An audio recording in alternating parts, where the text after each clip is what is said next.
Sa ingay ng mundo't walang tigil na scroll, mga tanong sa puso ko'y hindi ko makontrol. Sa dami ng larawan ng buhay na perpekto, pakiramdam ko minsan ako'y nawawala rito.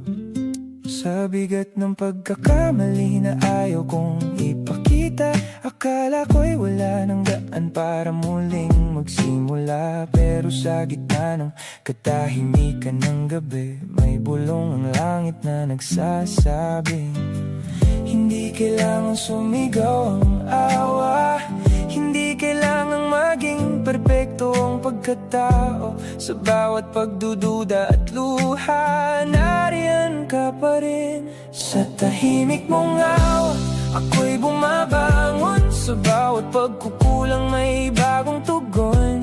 Hindi mo ako iniwan kahit ako'y nagkamali.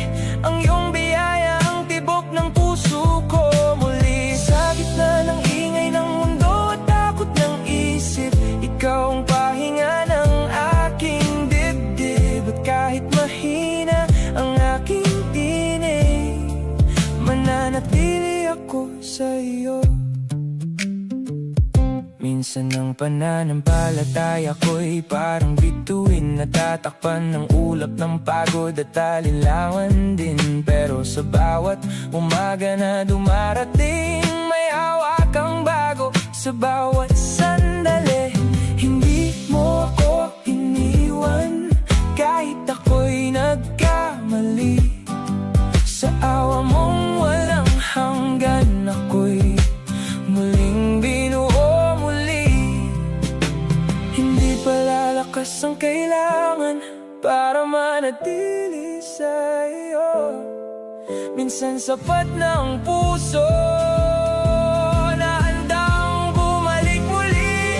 Sa tahimik mong awa, ako'y bumabangon. Sa bawat pagkukulang may bagong tugon. Sa gitna ng dilim ng aking landas, ikaw ang liwanag na hindi kumukupas. Sa bawat luha at bawat takot, ikaw ang lakas ng puso ko.